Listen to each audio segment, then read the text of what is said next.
Hello, everyone. How's everyone doing today? Welcome to today's Poco F3's, the Real Beast live stream. And I'll welcome everyone around the world to join us on live stream. Very happy to be here. And today we actually have a very special tech influencer, Joshua. You would like to introduce yourself? Hey, what's going on, everybody? What Angus just said is very true. People all around the world tuning in right now. It is 5 a.m. where I am, but that just goes to show I feel very privileged to be here. Thank you so much for having me, by the way. I'm really excited for our talk. No, I'm very happy that you're here, and you woke up super early for this, and I really appreciate that.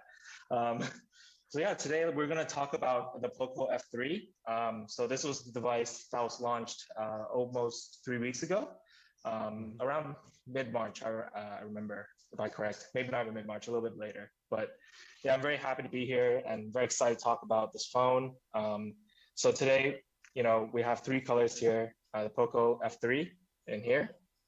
And, Joshua, I believe you have one yourself. I do indeed. And then you also have one. Yes. So we're matching. So yeah, Joshua, give me a breakdown. Like, were you super excited to get this device? I remember we gave it to you pretty early on, right? A little bit early on, yeah. And I have to say, Yeah. as far as any release from Poco is concerned, I'm always excited for them. If I can give a little bit of history, actually, I was actually looking at some older videos over on my YouTube channel, and I remember the Poco F1. I found my old video of the Poco F2 Pro. And just even from the beginning with the F1, every release seems so exciting because it was able to bring such great specifications for very good prices. And it continues with the F3, which I'm really happy about. We're going to talk a lot about performance and everything a little bit later, but I will say once this thing came in, I threw some of my games on here. I started using it on the daily. It was working great. And we're going to talk about all of that soon. For sure, for sure. So some of the fans are commenting. They're saying hello. The design of the phone. The design of the phone. The design of the phone. This is one of the big points, I think, for our F series. So what was your first take? I would like to know your first take, and I'll probably run you through some of the design philosophy that we came up here, and then we also wanted to make sure some of the improvements we made from previous generation. What was your first initial thoughts? Well, the first thought was how thin the phone is. Considering everything that this device can do, I'm actually really impressed with just how sleek it can be. The thought that came right after that was how shiny it is, and you might notice. I mean, probably both Angus and I are going to be wiping it down quite a lot. Yes, it's a very glossy finish for the black. For the black, it is. For the night black, it's very glossy. We do have the white, which is Arctic white. So this is that one looks matte really finish. dope. Yeah, oh, that's it's a super matte nice. finish. It's actually, it's a matte finish. So it's like a yin and yang type of feel. So we wanted to go the matte finish on the white. And then we also have obviously the special color that we made for the F3. We called it a deep ocean blue.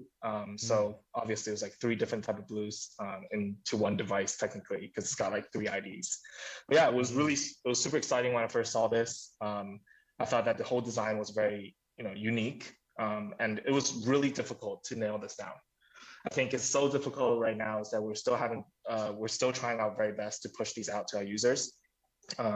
So you can actually, for the fans around the world, before we actually get started, talking to the real specs, you can actually get the Poco F3 in night black and Arctic white on AliExpress, which we have a link below on the YouTube channel.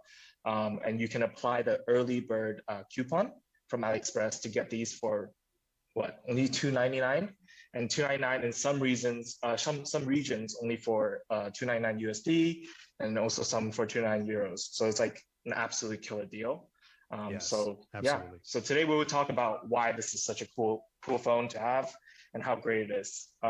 So kind of following up what Josh just said about the weight, that was one of our biggest priorities. So we wanted, I think since last year, from the F2 Pro, the X3 NFC, and the M3, from all of our series, I wouldn't say we were the heaviest phones in the market, but we were definitely on the heavier side. And for the F2 Pro, on the heavier side, I think ever since then was because we had put a huge liquid cool system in it. And on top of it with a lot of, basically a pretty big battery at that time as well. Like a year ago, I think that was still one of the bigger batteries. And then basically we want to kind of narrowed it down this time just to make it a really thin device compared to all of the previous generation phone, and just wanted to try it out. But the battery size was still maintained around 4,500, which was, I think for me, it was pretty impressive, done by our design team and R&D. But yeah, I think the weight is nice. I personally like a bit of a heavier phone rather than like a super, super light phone. I don't know how Which you might be feel true. about Like that, actually. I'm right there with you as far as like the heft of the device. I think the thickness, I mean, if this were a heavier phone, that would be great, but it's still, if to be able to achieve it while still being so thin, I think that ergonomically it really helps. And not to mention the fact that, you know, with the performance and the type of experience you'd want to have on this phone, the screen is not, it's a good size for this screen. But the other thing that I wanted to mention as far as design is concerned, I don't know if it's one of those subtle things. It's always the little things that you kind of notice. This fingerprint reader in the power button, this is, I think at least for me, like I mess with a lot of different devices. This is the only fingerprint reader that I think is in a power button that actually sticks out of the phone, which I think is a nice little subtle touch. Yeah. So one of the things that I think it was never a huge concern for users in general, where, you know, there was a little dent into it to kind of make you recognize that this is a fingerprint reader. For us, it's just like we wanted to make it a bit cleaner and a little bit more ergonomic in general. And even though it wasn't an issue, but we saw some complaints, not complaints, maybe like a little bit comments where the edges are kind of sharp when it digged in. So kind of flatten it out and just make it seem like it was any power button on any phone, but it did act like a fingerprint reader, which was really nice. And this is one of the points that when I first saw it, and I was just like, wait, is this, you know, a fingerprint reader? Yeah. So they wanted me to show you phone. The team loves this color. So this is a matte white. I'll do my best. I'll do my best to do that as well. Yeah. It is quite nice, and it's very clean overall, and it's got Corning Gorilla Glass 5 glass front and back, so it's pretty sturdy, and I would say it's more towards the high end now, rather than like, you know, just plastic in back, just purely plastic in the back. I'm a little bit envious of that. I'm a little bit envious of that white color, especially now that I know that it's a matte finish. I will admit. And this is funny because Angus and I always have this conversation. The last time we had a talk like this, he had a color that I really wanted as well. I'm so sorry about that, but we'll work hard to get Joshua a better color. Well, you're doing a good job usually, off, but this is still a beautiful device. Yeah, I think for us, you know, we also took in consideration that a lot of our fans are basically, they're going to put a cover on this, and usually I would too, and I did when I first got the white, and I used my white for basically as the first daily driver. Ever since we basically started the project. And, you know, I usually like, you know, black color phone or darker color phones. So it was the first time that I was rocking a white phone, and I really enjoyed it. It was a really pleasant experience. So I did see someone who are constantly asking about this issue with heating. And I'd like to address that right now, actually. I'd like to address that right now. This is a known issue, and our team here, who is all around me technically, except out of the camera. They're listening, and they're also known as the issue. They're reading the comments. So we're gonna make sure we're gonna fix it. It's an OTA issue, and then we're gonna make sure we're gonna fix it. It's already been known, and our team's working on it. But that's related to the performance, and I think we can get into that because I think Joshua is super excited for it. I'm super excited for it. So it is using. I actually have a cube plate here. Which sums up basically all the performance here. So this is the summary of the Poco F3's performance. So what people who didn't know about the phone beforehand, we do feature a Snapdragon 870, which is one of the latest chips that launched by Qualcomm this year in 2021. And then it's also basically 5G ready, Wi-Fi 6, and for ROM and RAM flagship level with LPDDR5 and UFS 3.1. And then we maintain liquid cooling technology. It's liquid cooling technology 1.0 plus. And one of the big reasons why we put 1.0 plus was actually because we wanted to keep the device thin, but we didn't want to sacrifice it by just removing it completely. And then, you know, for us, you know, here's an Antutu score. And the Antutu score here is, it says 640,758. Now I've seen YouTube reviews outside of, you know, our own R&D. And then basically I've seen scores way higher than that. So I don't know if you ran a test yet, but I personally saw scores that was like hitting almost 70,000, which is insane, which is close to like, I think the Snapdragon 888 is around like 74, 75, 740,000, 750,000. So yeah, this is a crazy processor. So I know you've done some gaming, so want to share experience? That was the thing. This is one of the this is the only phone I have in my possession that has the Snapdragon 870, which already makes it an incredibly special device.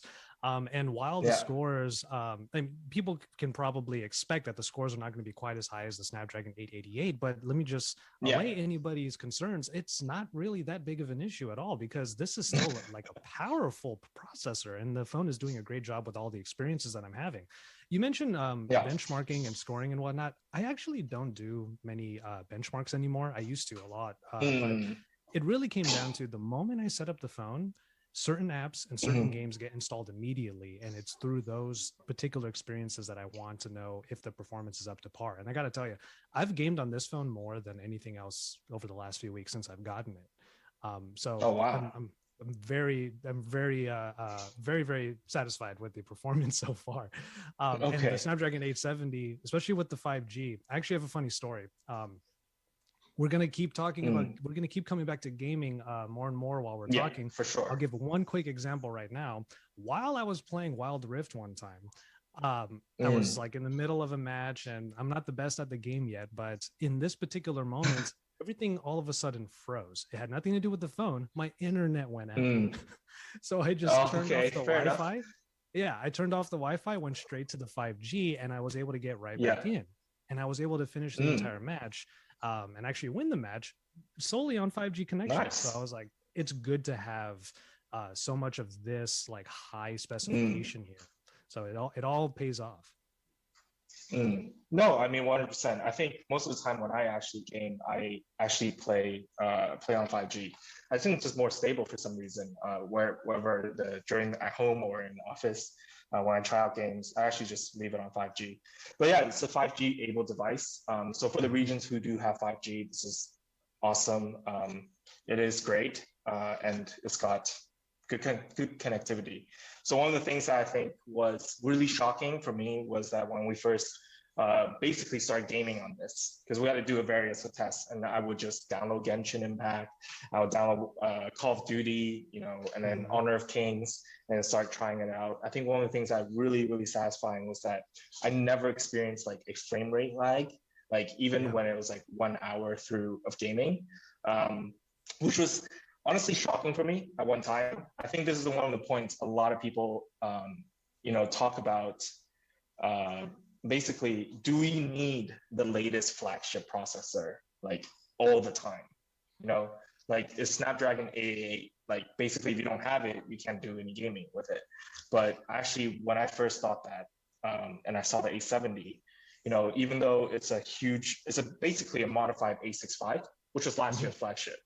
And I think for this price point of $299 as an early bird, or even $349 as a retail price, like the performance ratio is crazy.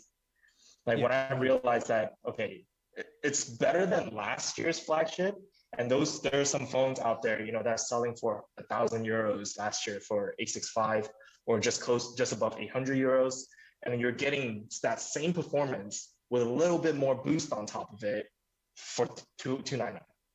Like, that's mind blowing for me personally. And it's great. And basically it's great that the processors are starting to have a little bit more nuance between the versions. That way you can have these little boosts for these, in your case, the flagship for Poco right now in the F3.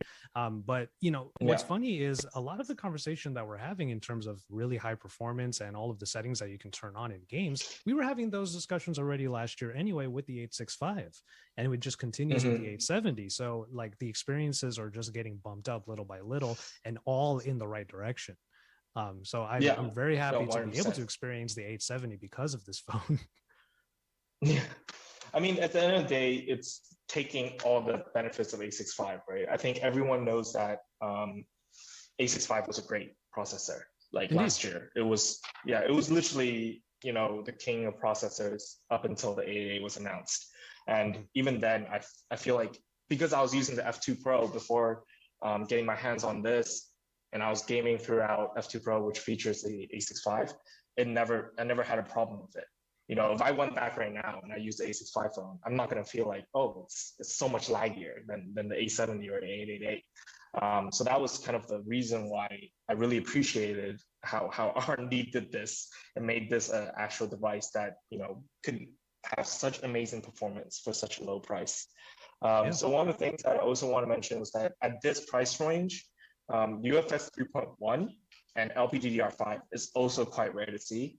Now, I never feel like it was such a big highlight for phones, and I never feel like it was such a very big important part of a phone. But I actually went through the lab, and I went through with our product managers to go look at the differences of UFS 3.1 and UFS 2.2 or UFS 2.3, and it was mind blowing. Like the way it loads games and the way you download and open apps, it's actually crazy how much faster it is. And that was one of the things I feel like, how do we put this as well into a 300 device? You know, you kind of imagine, oh, they might slack a little bit on ROM and RAM because they got to, you know, make it somehow, you know, not super perfect for flagship devices. But we managed to do it. And that was the one thing that I was really impressed with, the overall performance of F3.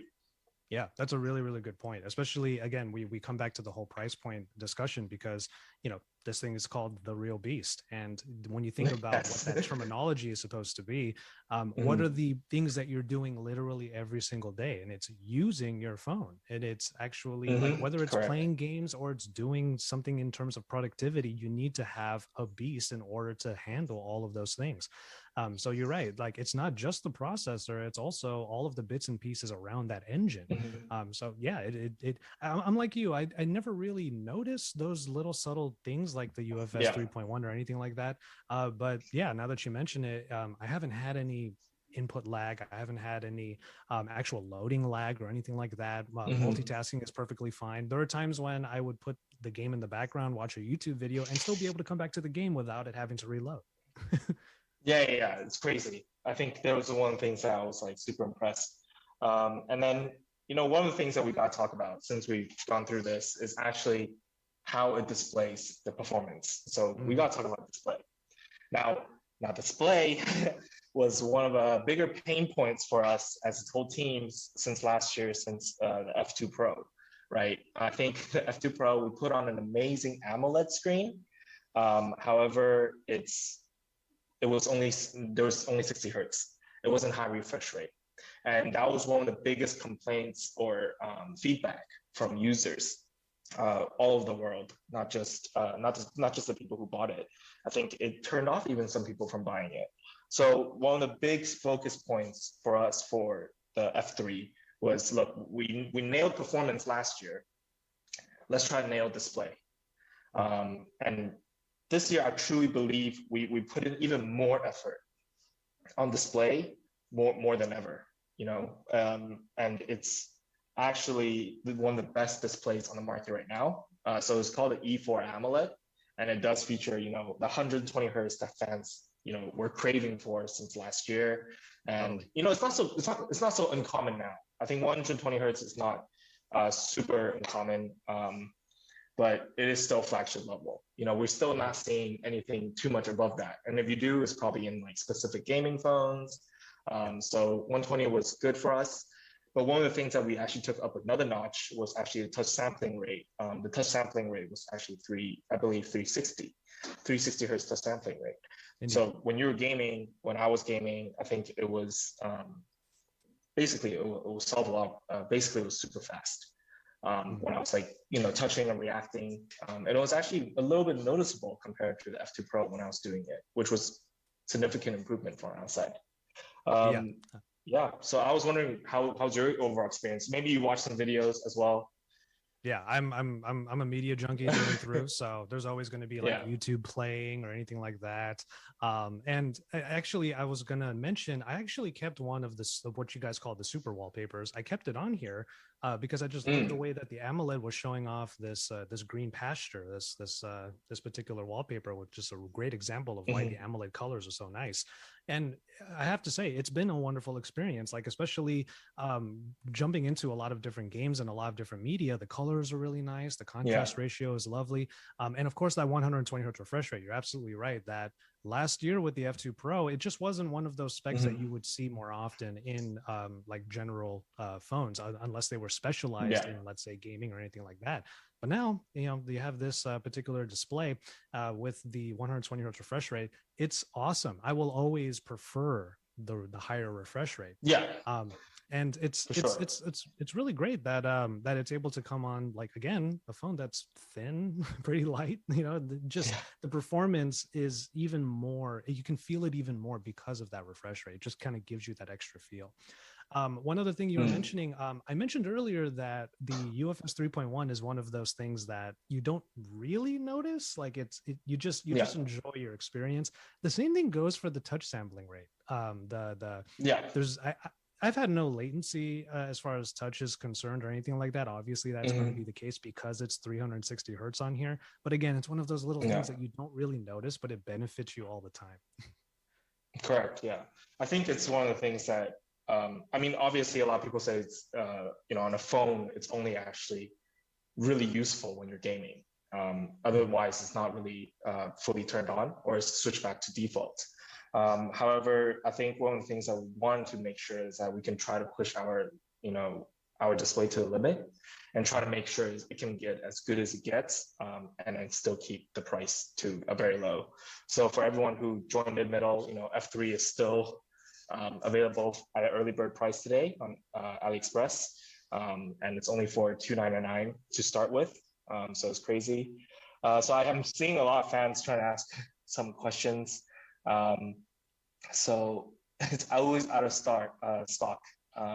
Yeah, so it is running out quick. I think we did a really good pre-sale when it first launched.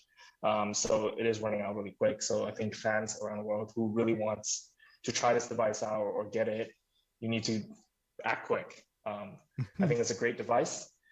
And yeah, I think there's quite a few so people are asking for Edo already.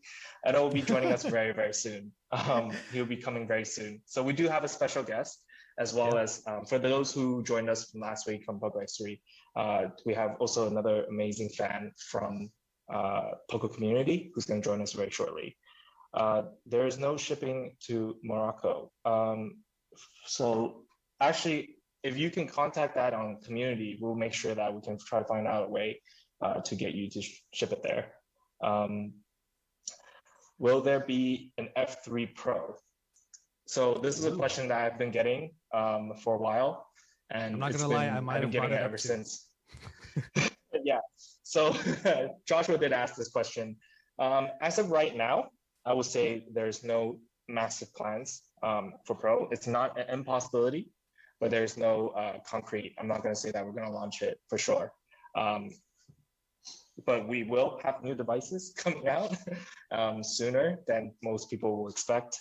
And yeah, so today we talked about a display. We talked about, you know, the AMOLED. You know, I kind of want to know, what about the experience? So one of the big things that I instantly was like in love with this phone was actually the linear motor. So when you type, you know, when you first got the phone and when I first set it up, the whole vibration of this phone was just, it was just not even comparable from everything else that I've tried from my past devices, because we actually installed the latest X-axis linear motor, which is used in $1,000 phones, like legit $1,000 phones. So X-axis linear motor is, you know, what you see in all the flagships right now, basically from all the brands, not just from Poco, not just from, you know, other brands. It's literally all the brands are using this X-axis linear motor. So those are one thing that I immediately realized what an amazing improvement and an experience it is to type on this phone. And obviously when you're gaming as well, when you get the vibration, it's relatively nice. That's a really good point, actually. So this is actually news to me, kind of, because I didn't know that I personally did not know that type of motor was being used on here as far as the haptics engine is concerned. But I will say that I did notice that difference, though, because a lot of phones that come in at around this price point, or even some that are higher than this, they have what I would call that high pitch vibration.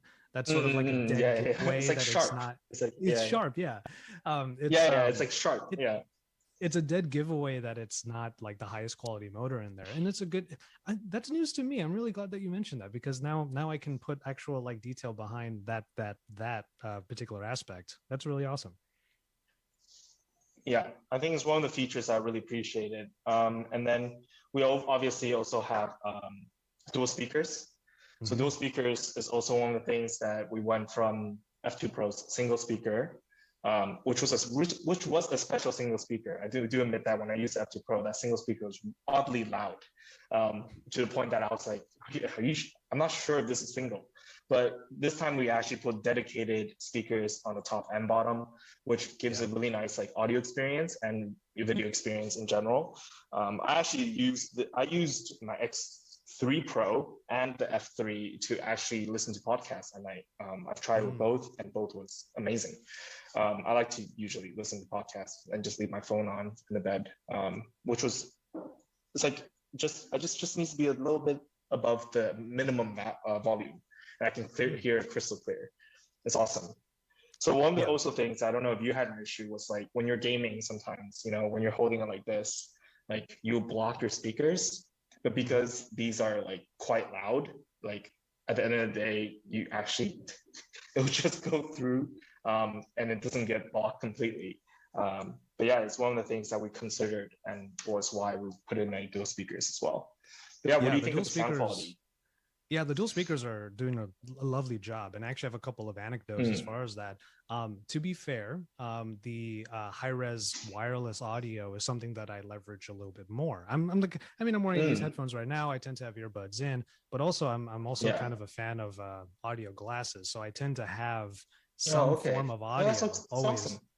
Yeah, so the thing is that the audio has been coming in just fine. And as far as actually playing games using the dual speakers, yeah, you're right. They get quite loud and they're pretty full and rich.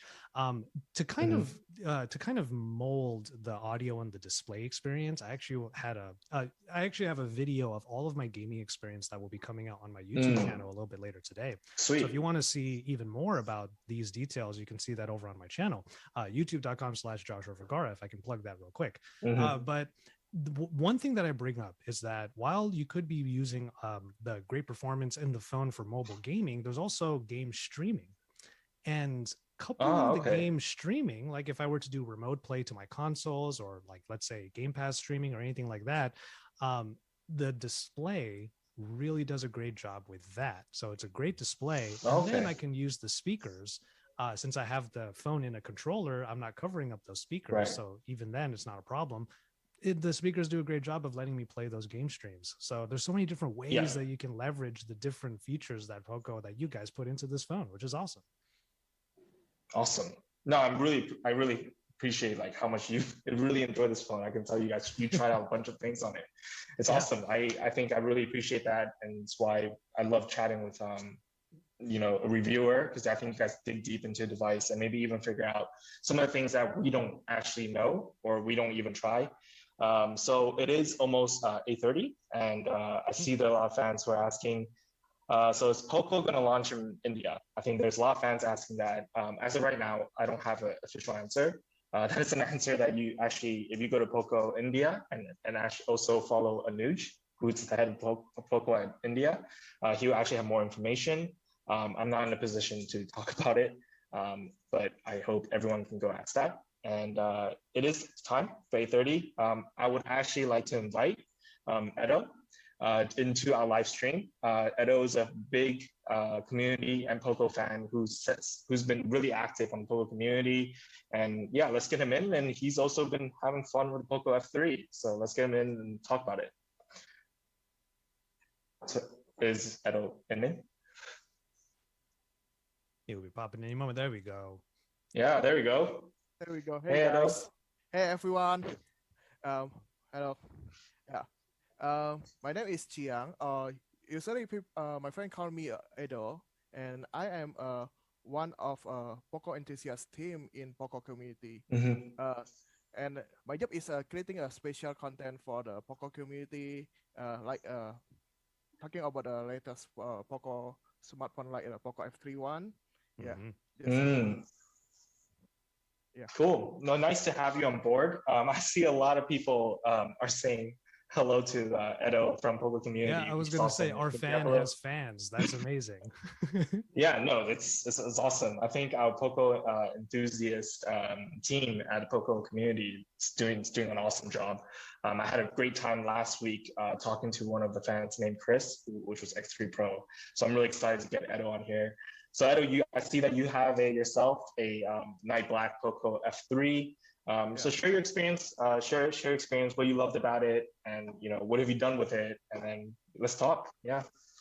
Well, and first time I get it, I just installed a Genshin Impact and just play it in the highest resolution with 60 FPS in the outdoor one, and so far, this one I can survive until about 1 hour and more. After that, the heat is just going because in here the temperature is about 36 Celsius, and this phone is still can play. That's really warm. Yeah, and that's awesome. I just put it after it's showing a notification about the heating issue, and after I just cool down about 5 minutes and just play it again, and yeah, it's just keep going, Koi.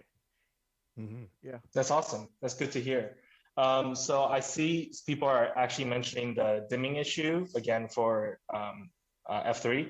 So the dimming issue right now is actually not just on the Poco F3. I think it's on a lot of other devices as well that we're known to. So the Poco team is and the R&D team is working together with MIUI.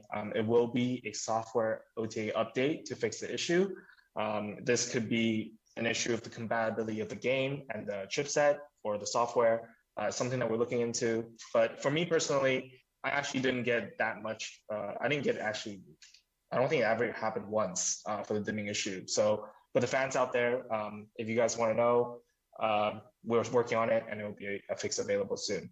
But yeah, so I think Edo's played Genshin Impact. So I think Genshin Impact is the one game that I think all three of us play.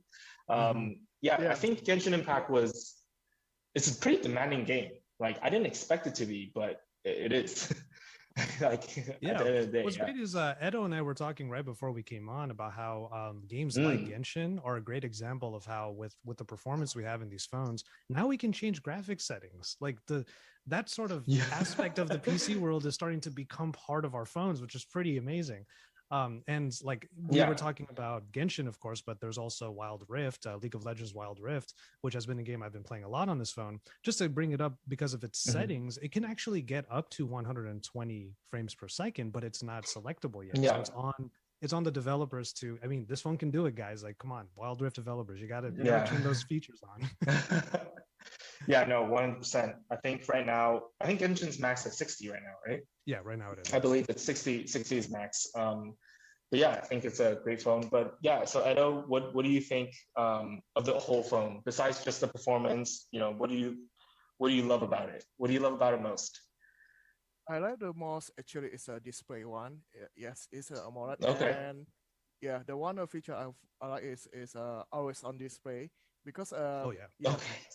Also, yes, this phone is very thin and it's very good to work with.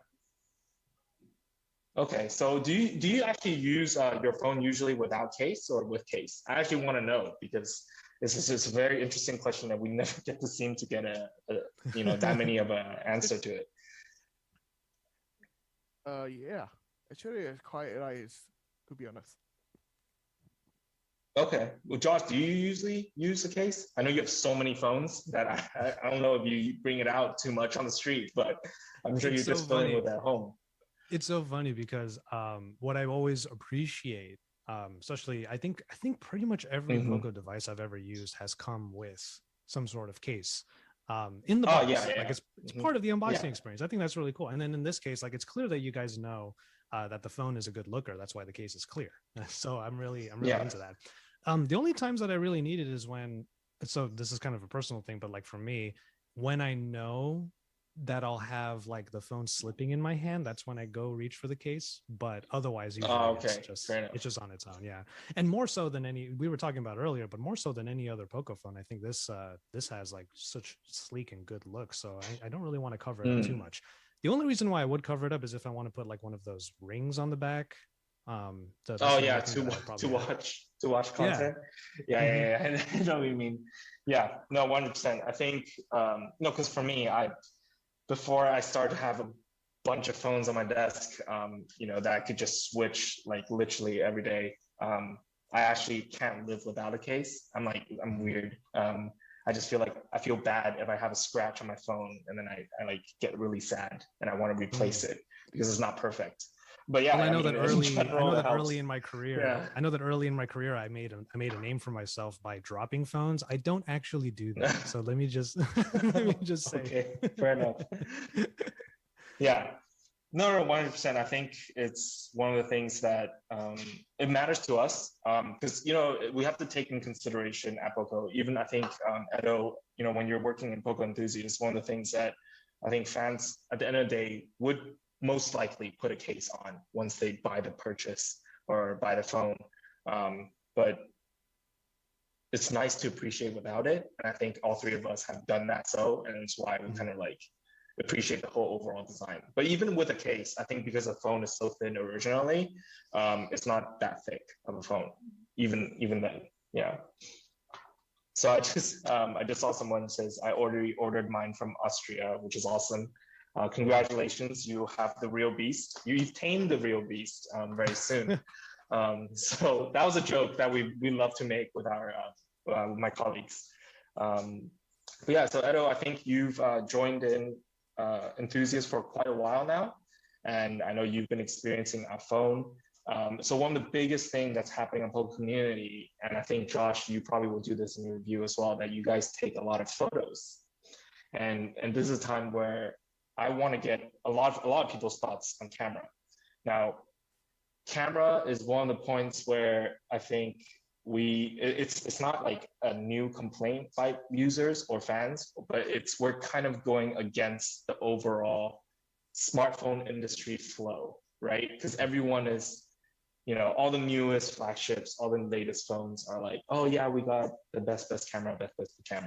And we're kind of going away from that. And I kind of want to know your thoughts on it. I kind of want to know your thoughts on, how do you think of F3's camera? And then I will probably give you guys a breakdown of why we did what we did with the F3 or even on our previous device. So yeah, Josh, you can give your thoughts, and then Edo can also give their thoughts as well. Oh, okay. Yeah, sure. So what's funny is I've known this about Poco since the beginning, that this is not even in a negative way. It's a little bit less of a focus. It's more about providing value and performance for that value. So with that mentality in mind, I kind of knew that coming into this device. So while the camera, now here's the thing. I'm also, and I was actually telling Edo this before we got on, I'm actually a very specific user in that, yes, I do look at content creation as one of my barometers of a device. But when I already have the mentality that a phone is not really focused upon those things, I don't really give it like way too much weight. That being said, if this was the phone that I could afford right now, that was the one that I could actually put money down for and use every single day, the camera is decent enough that I can get really good photos. Now, the video creator in me might be wanting a little bit more, but the photos are going to be just fine for those, let's say, incidental moments where I do want to get a good photo of something around me. But there's, I think a few people, myself included, have been making the point that if you're going to be paying for this phone and you're going to be using it in the long term, it's the performance that will stand the test of time longer than the camera. Because like you were saying, camera tech goes so crazy like every single year. But if what you're looking for, like what's the thing you do the most every single day? It's use your phone, not necessarily shooting with it. So the priority, I think the priority is very good. I mean, I don't even need to justify anymore. I think you nailed down exactly what we kind of thought through when we were building not just the brand itself, but just in general of how we go forward with some of our devices this year and even last year as well. But yeah, I would like to know Edo's thoughts. Have you played around the camera? You know, what did you think of it first? I think, well, I will say I'm very very I mean, I'm very disgusted about this kind of spec. Actually, it's not my favorite, but when I first try it, uh, okay, I will say first, I'm not a macro camera fans, but Okay. this time I turned into the try this Terra macro one, and actually I get a more many interesting picture to see, and Yeah. if you guys in the community want to see it, you can go to the Poco community, and I will post it about what I see interesting I can take from this Poco F3 Terra macro camera. To be honest, actually from the I very hate, not a fan for the macro camera.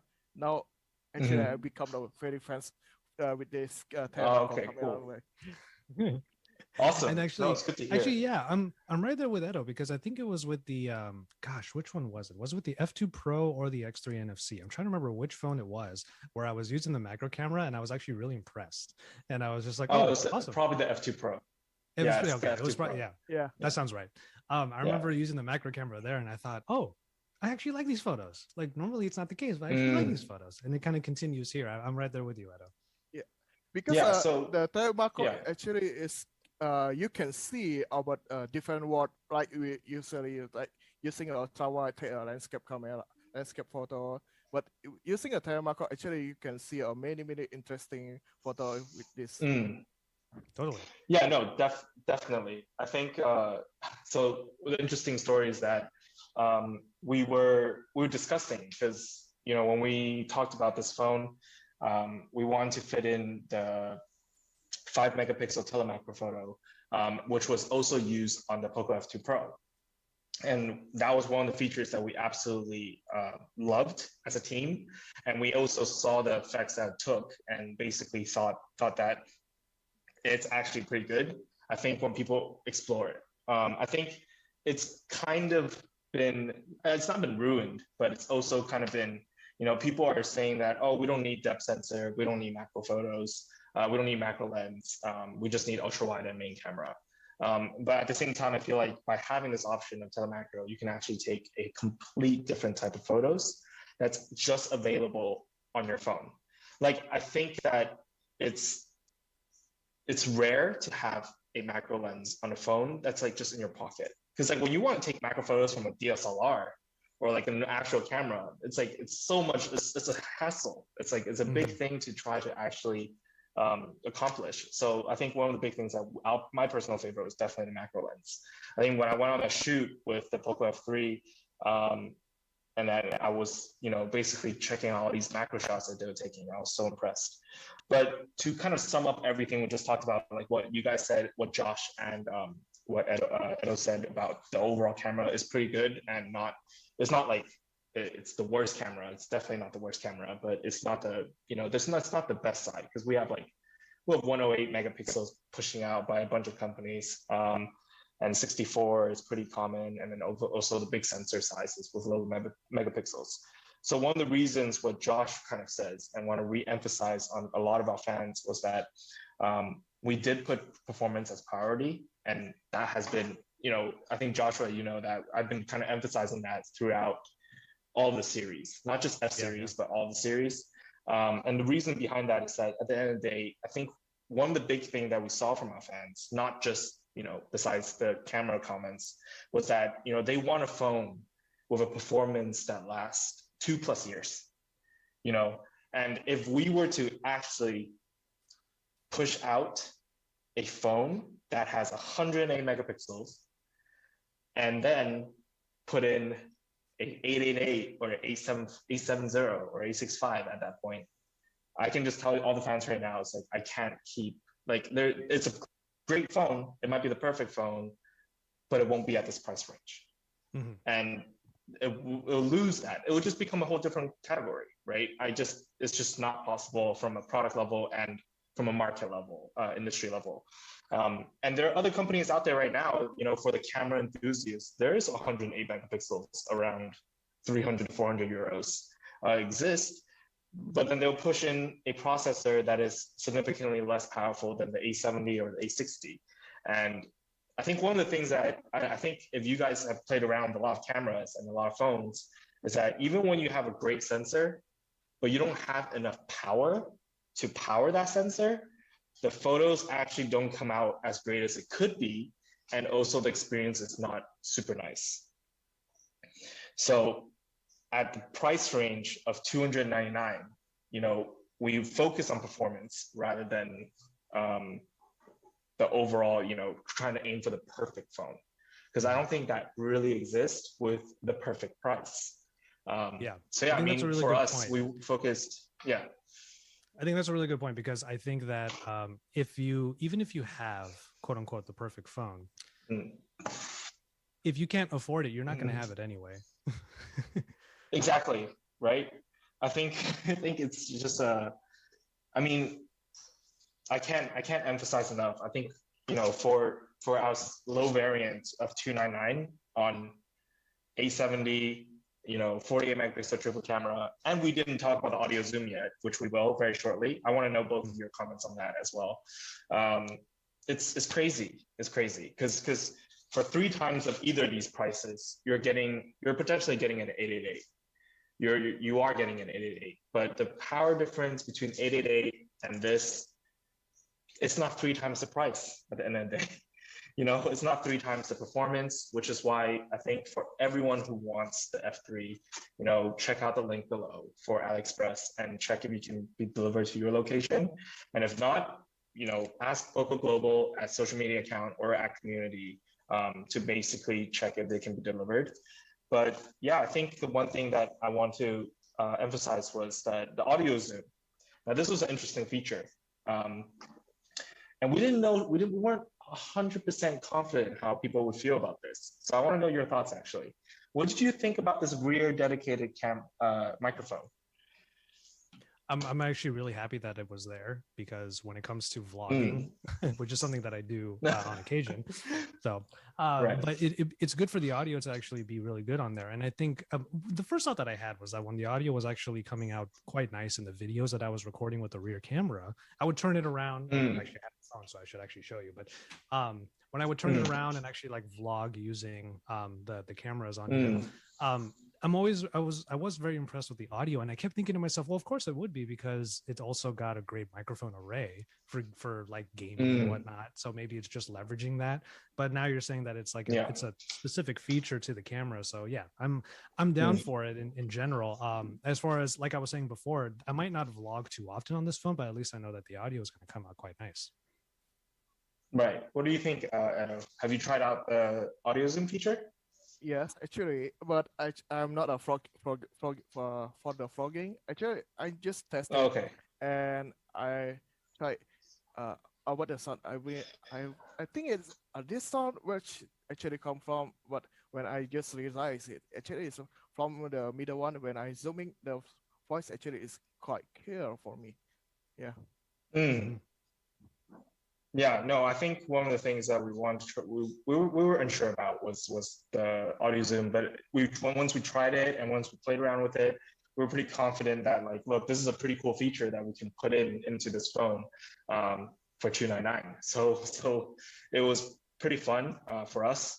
So yeah, I think overall, I think the F3 for us was the closest thing we've ever had to what people wanted for F1. At the end of the day, F1 was, the performance, overall package was great. And we wanted to replicate that. We wanted the fans to kind of really be happy with everything that's got inside. So from a Poco enthusiast, Edo, do you think that this phone lived up to what we wanted to be, which was a success for F1, basically? Yeah. Yes, I kind of agree with Ainer said. The F3 actually is quite like the Poco is like the back to the roots, well, the Poco F1, the legend now it's become a legendary phone right now. Yes, it's actually have a good performance on it, and now we have a the AMOLED screen that what we like it very much, and special for the, I mean the for the fingerprint sensor actually is very good one, and yes, that's it. Cool. I mean, I think I like this whole idea that I like this whole idea that it's coming back to its roots, because like I said before, I have very fond memories of the F1 that particular time, because it was Poco being a bit iconoclastic in the sense that, oh yeah, we're bucking a certain few trends. You're still going to get the highest processor, but this is what we're doing to make it a really good price. And like when you were showing off the price of the F3, I kept thinking to myself, yeah, I review a lot of phones, and especially here in the West, there are actually a lot of phones that do hit this price point. But I can tell you right now that virtually none of them hit the performance aspect that the F3 does. I certainly could not game the way that I do on those phones with all the settings on. Yeah, right.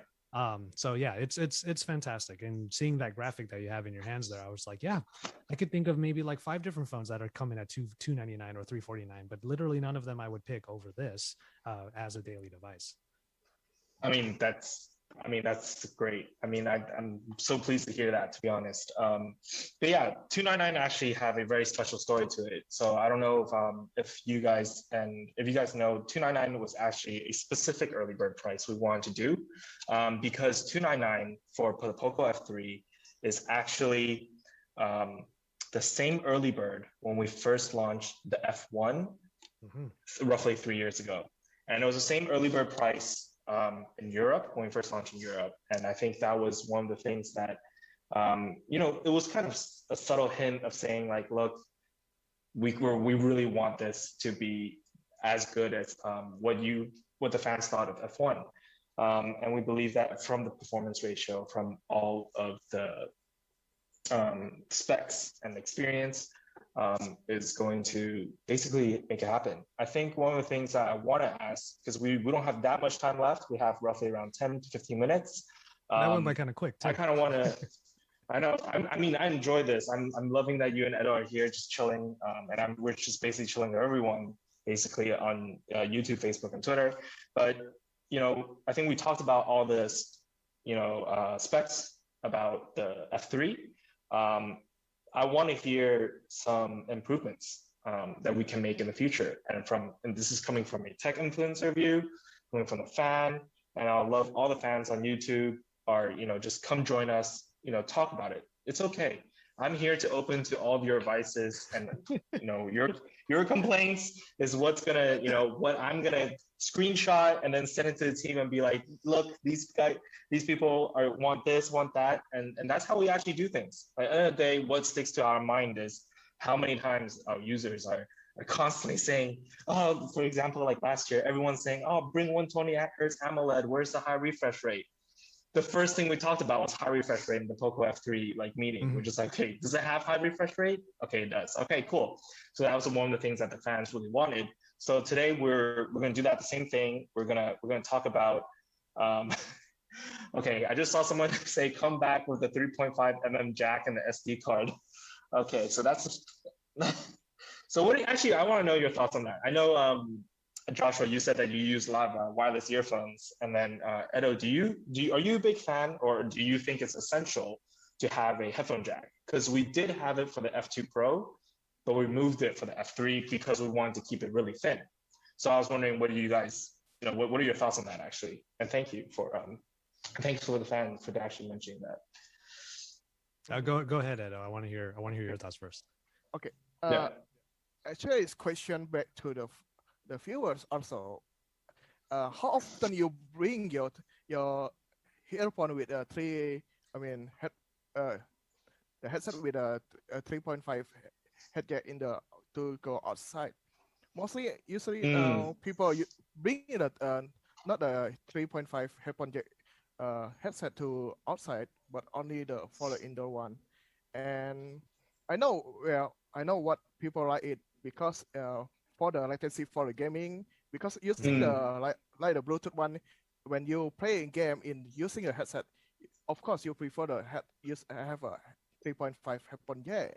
But using a TVS actually is quite good for people who want to go outside to taking a photo or playing a game with a friend in the outdoor one. But when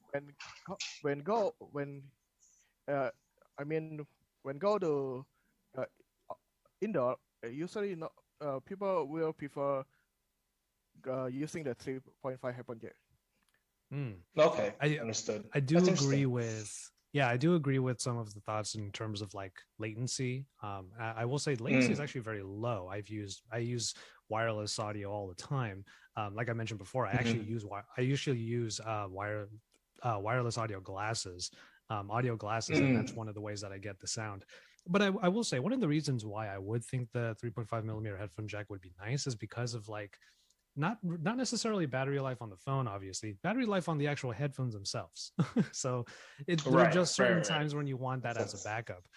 That on top of the whole latency thing, I think is good. As far as the SD card slot is concerned, like it's not really something that I prioritize too much, but I can see why people do. And this is one of those situations where me as a tech reviewer, I already have a lot of solutions for a lot of these things. So of course I can see where a lot of people are coming from with it. But if I were just speaking personally, I think a lot of what I already have in my ecosystem solves those problems.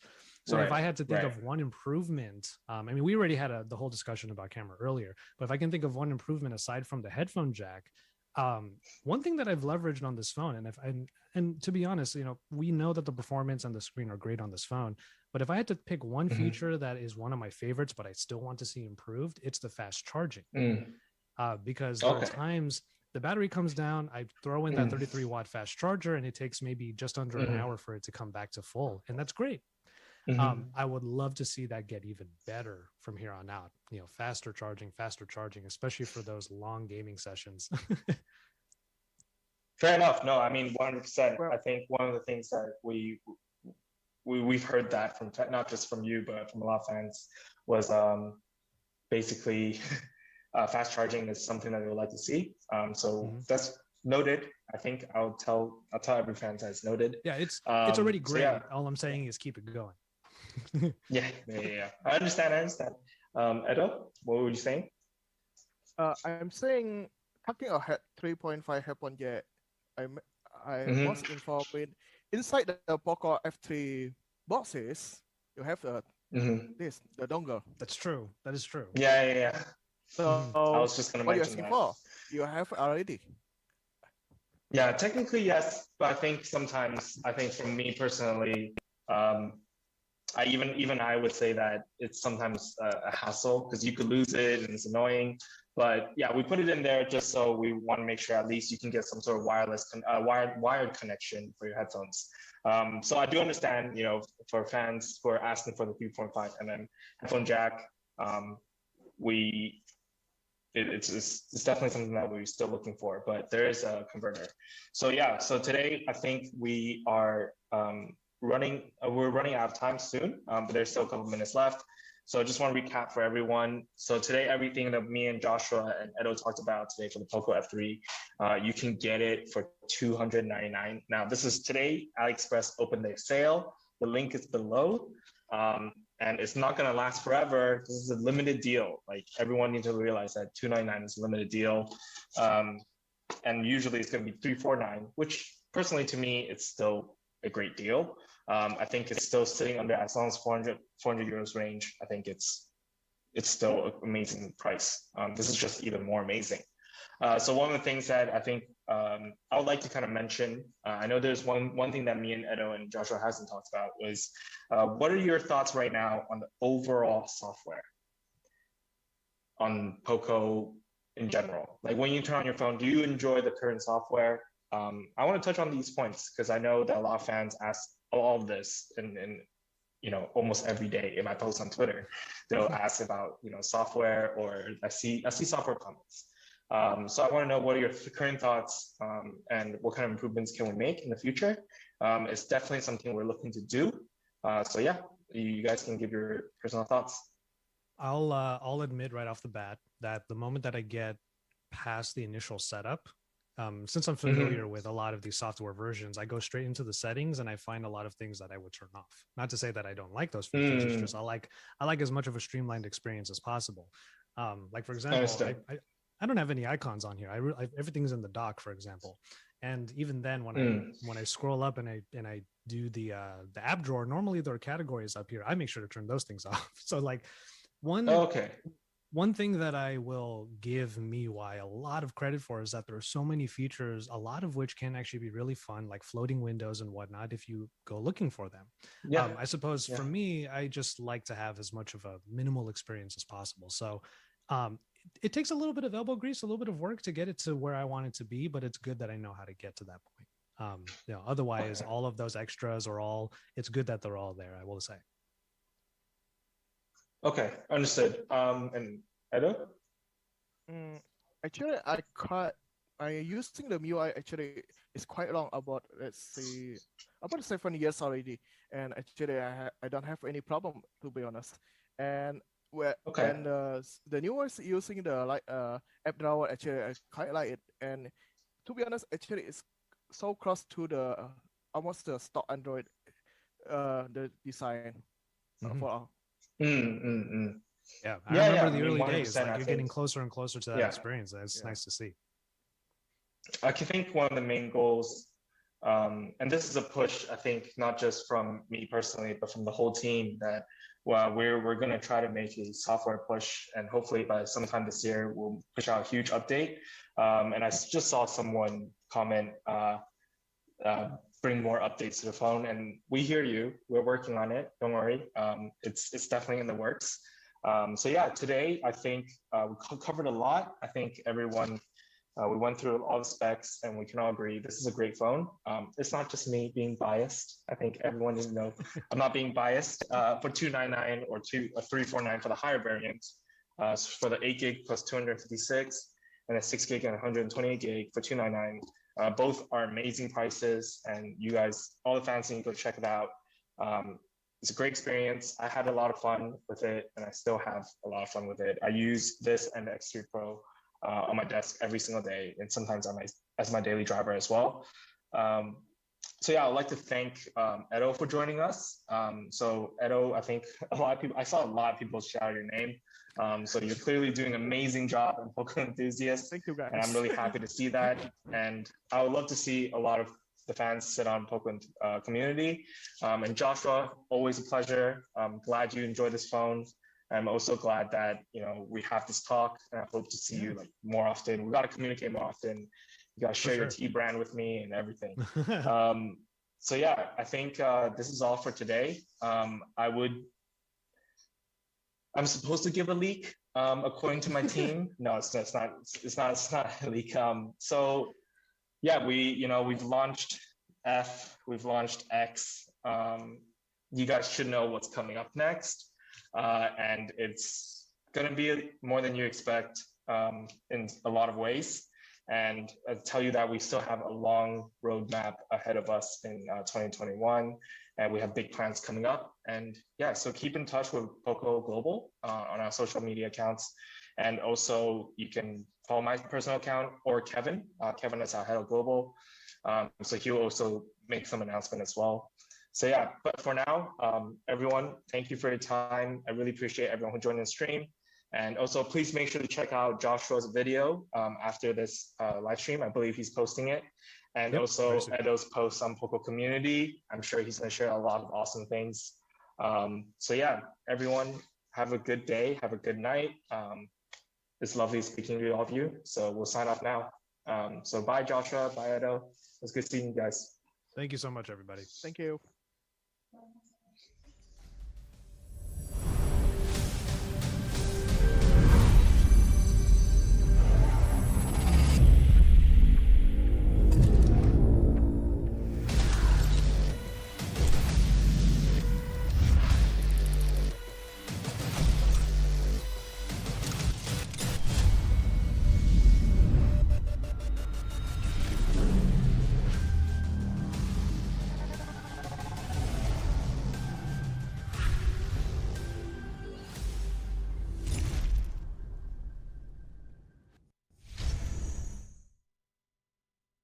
Hello everyone, how is everyone doing today? Welcome to the POCO first online launch event in 2021.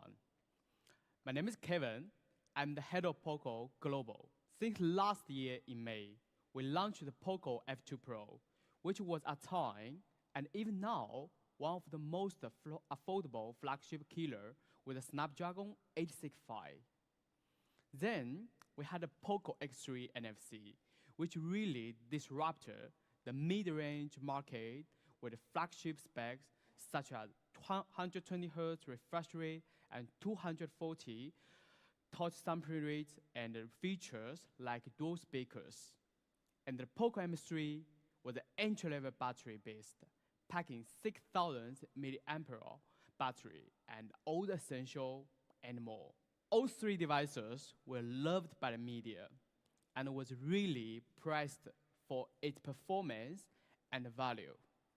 It's a brand new design website with the ability to purchase products. We will upgrade the POCO community to be available on Android as well. You can experience POCO community with a tailor-made UI, and I look forward in seeing you guys on there. It's available on Google Play Store. Make sure to download it. As of right now, we've shipped out more than 13 million POCO smartphones around the world. As a 3-year-old brand, this was an achievement that's really proud of and give the POCO team more confidence than ever. With our philosophy of exactly what you need, we were able to nail down camera, design, performance, and battery. But at POCO, we want to make sure we can do more, making sure we meet even more fans' needs. So I would like to welcome Angus on stage to talk about today's upcoming products. Thank you, Kevin. And hello, everyone. My name is Angus, and I'm the head of product marketing at POCO. Let's talk about exactly what you need and more. Introducing our latest X series. The POCO X3 Pro. With the POCO X3 NFC, we global debuted the 732G, a great mid-range chipset. For the POCO X3 Pro, we'll be releasing the leading 4G processor in 2021. The Qualcomm Snapdragon 860. As an 800 series processor, it uses a flagship structure and only a 7nm process. And this prime core has a pretty high 2.96 GHz speed, offering a ton of power. The Snapdragon's 860 comes with the Qualcomm Adreno 640, scored a very high AnTuTu benchmark of around 490,000. Among the 4G chipsets, this is definitely one of the best scores, if not the best. UFS 3.1, which is a standard in high-end flagships these days, but still pretty rare in the mid-range segment, offering a complete flagship performance. The Snapdragon 860, the leading 4G processor, up to 8 gigs of RAM, flagship level, and UFS 3.1 up to 256 gigs, and still kept expandable storage and pushed that to 1 terabyte. We still have a huge battery of 5,160 milliamp, offering easily 2 days battery.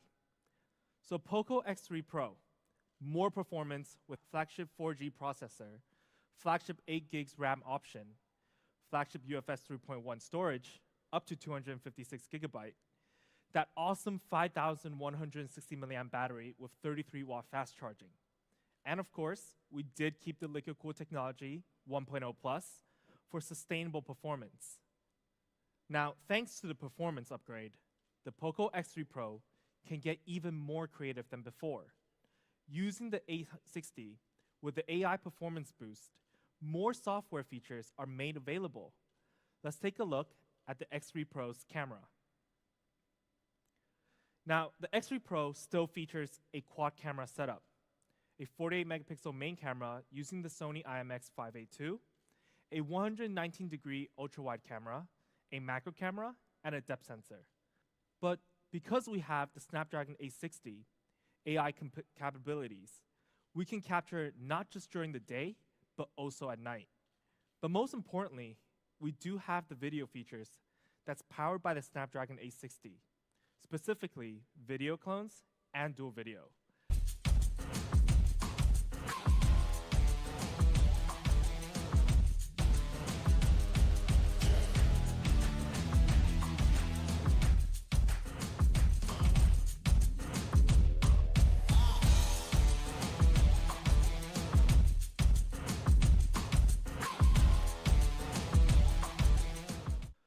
This is Poco X3 Pro's camera, with more software features powered by the Snapdragon 860 and maintaining a quad camera setup from last generation.